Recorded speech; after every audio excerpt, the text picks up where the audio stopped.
I'm personally in favor of abolishing the death penalty because 4% of the time we kill the wrong people, okay? Would I be telling a Democrat in the 2020 race to run with and put that front and center? Yes, I, as a candidate, am running on abolishing the death penalty. No, I wouldn't tell them to do that. Why? Because the death penalty is actually popular in this country. I haven't seen polls recently, but the last time I saw them, it was about 53%, 54% of the country that supports the death penalty. So, can we please stop there? This is called.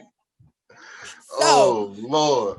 If this was 1865, Kyle would be like, hey, ending slavery is polling really terrible.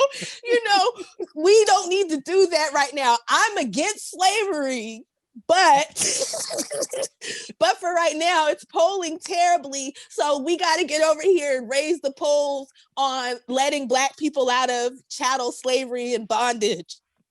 And then we can go ahead and do this whole Reconstruction thing. Like, I'm so serious. Like, yo, white liberal progressives, do y'all listen to yourself? I'm sorry. Maybe it's because you guys have no historical context. And I blame America for this because you guys act like America is one generation of people.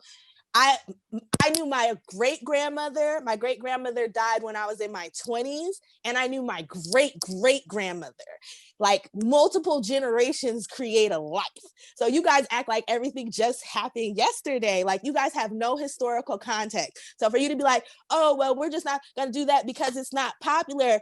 A lot of things are not popular when it's for Black people, ADOS people. You can't just like, oh, this is not popular. Like, you know, at one point in this country, it was illegal to be gay, not to get married, to be gay.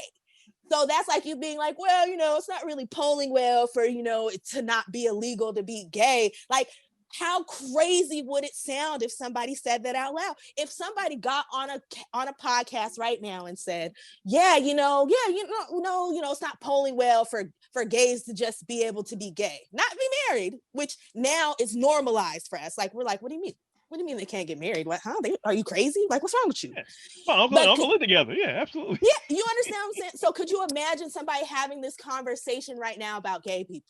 Maybe these conversations were going on in the 90s, but the way y'all talk about ADOS Black people, listen. So this is what I'm gonna need everybody to do, and I mean this with all due respect. Before you say anything about ADOS Black people, think this. Would you say it to a Jewish person? And would you say it to a Jewish person on a recording where it could be repeated? If you could not say that to a Jewish person about the Holocaust and what their families have endured, if you would not say it to a person who has gone through the Armenian Holocaust, if you would not say it to a person whose family went through the internment of Japanese people, do not say that to ADOS Black people, because it is just as racist, xenophobic, whatever you want to call it when you say it to us. The only difference is we haven't checked you over the years, but it's a new day, baby. New day. Okay, sorry. Y'all got to cut me off. I'll be going. No, you could. Shit, it was like watching WWF. You just getting in there. All right.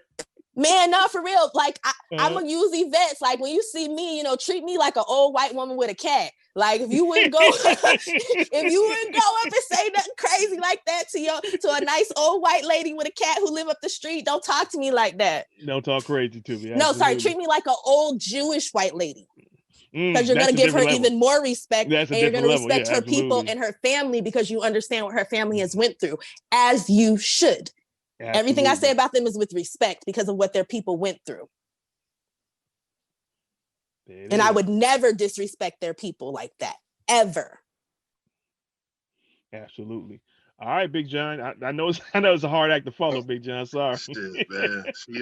She on fire. That's what I came for. I wanted to smoke. I needed. I'm happy I got my team to get these lefties smoke.